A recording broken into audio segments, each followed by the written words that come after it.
So a little bit of background about myself. I have been around aviation for 22 years, and I've recently, as you said, launched Aventus Partners, and we're a tiny but hopefully mighty executive search firm focusing on sustainability talent in travel and transportation. And the reason why I tell the delegation this is not because I'm pitching to you, but actually launching my business that I have dreamt of probably for the best part of a decade was a complete pivot professionally and personally. So I'd like to talk to you about what it takes to pivot when the circumstances change. And having spent 10 years in best practice research with Frost & Sullivan, Gartner and T2RL, I'm actually leaving the delegation with a to-do list. So if we move to the next slide, success is where preparation and opportunity meet.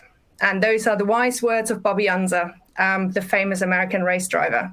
So I'd like to talk about what is preparation and what is opportunity in the context of pivoting.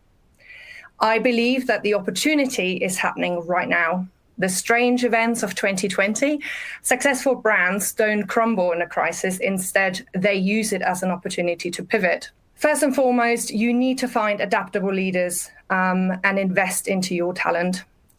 Pivoting essentially means using adaptive leadership, and that in turn means a couple of things. The first one is that technical ability comes really low down on the priority list, and I make this my very first point so we can get it out of the way.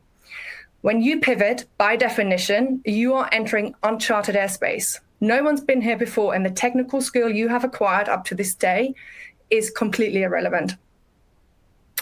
The next element is you need to be willing to experiment and learn from experiment.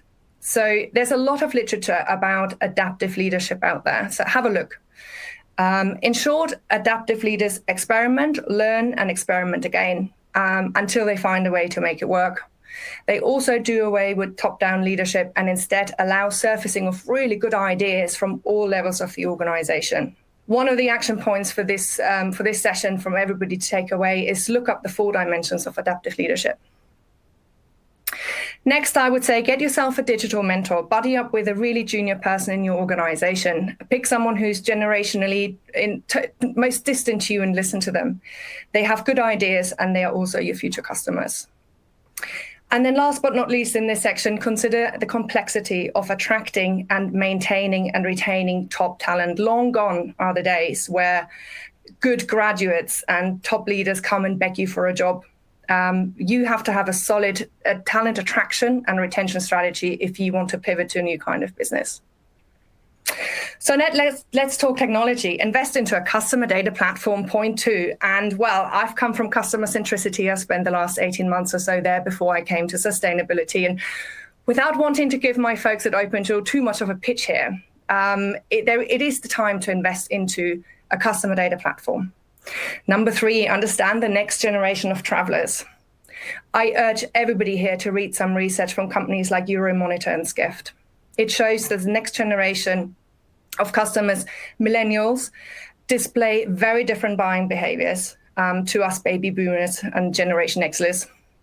They expect brands to do the right thing by the environment and society. They expect to be told clearly what you're doing to be an ethical and sustainable business. They're not just digital natives, they're also knowledge natives, information natives, and they are really concerned about the fact that us populations in the Western world just consume too much. And they are the first generation since World War II who will be financially worse off than their parents. So if you want to capture their wallets as an airline, you have to do one thing, and that is the next point. You have to renew your social license to operate. And I hear you going, what is she talking about?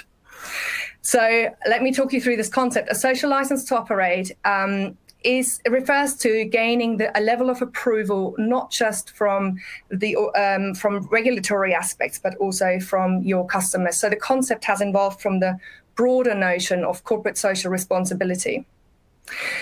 The next point is anticipate regulatory pressure. So if you're millennials, the digital Uber-informed customer wasn't bad enough, you really need to anticipate this regulatory pressure. The Greta generation, love it or hate it, it's here to stay. And regulators are following through. You may have heard about BlackRock's Lawrence Fink. He wrote a letter to his clients and investors and shareholders. If you haven't heard about him, I urge you to Google his letter. So it was a lot that I've thrown at you there, but really to sum it up, this is, as I said, this is my learnings together with some primary research, and I really hope that it helps you become a resilient and sustainable airline going forward. So thanks, Beth, for the opportunity.